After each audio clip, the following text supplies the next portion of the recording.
নিঝুম রাতের আধারে হঠাৎ কেঁপে উঠল শান্ত পাহাড়ি প্রকৃতি। এক নিমিষেই যেন সবকিছু ওলটপালট করে দেওয়ার এক প্রলয়ঙ্কারী আভাস। প্রকৃতির এই আকস্মিক রুদ্রমূর্তিতে ভারতের হিমাচল প্রদেশে আঘাত হেনেছে ভয়াবহ ভূমিকম্প।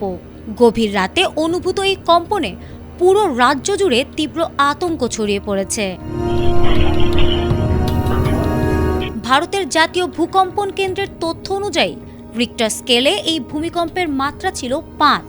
এর উৎপত্তিস্থল ছিল হিমাচলের চাম্বা ও কাঙ্গড়া জেলার সীমান্তবর্তী এলাকা এবং ভূপৃষ্ঠ থেকে এর গভীরতা ছিল মাত্র ৫ কিলোমিটার।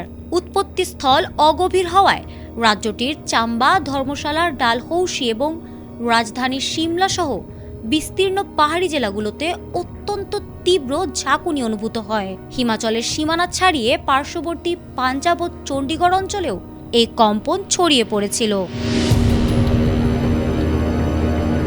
রাতের আধারে হঠাৎ তীব্র কম্পনে ঘরবাড়ি ধসে পড়ার ভয়ে মানুষজন গভীর ঘুম থেকে জেগে ওঠেন।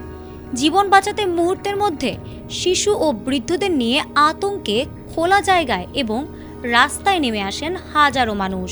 বিশেষ করে বহুতল ভবনের বাসিন্দাদের মধ্যে চরম আতঙ্ক তৈরি হয়। তবে স্বস্তির বিষয় হলো, স্থানীয় প্রশাসনের প্রাথমিক প্রতিবেদন অনুযায়ী কম্পন তীব্র হলেও এখন পর্যন্ত কোনো ধরনের প্রাণহানি বা বড় অবকাঠামোগত ক্ষয়ক্ষতির খবর পাওয়া যায়নি। পাহাড়ি দুর্গম এলাকায় কোনো ভূমিধস হয়েছে কিনা তা দুর্যোগ ব্যবস্থাপনা দল খতিয়ে দেখছে। ভৌগোলিক অবস্থানের কারণে হিমালয় পার্বত্য অঞ্চলটি অত্যন্ত সংবেদনশীল সিসমিক জোন ৫ অর্থাৎ উচ্চ ভূমিকম্প প্রবণ এলাকার অন্তর্ভুক্ত। এবারের ভূমিকম্পটি বড় কোনো বিপর্যয় না ঘটালেও রাতের আধারে প্রকৃতির এই আকস্মিক ঝাঁকুনি পার্বত্য অঞ্চলের মানুষের জানমালের নিরাপত্তা ও ভবন নির্মাণের ক্ষেত্রে পরিবেশগত সতর্কতার প্রয়োজনীয়তাকে আরও একবার জোরালোভাবে মনে করিয়ে দিল।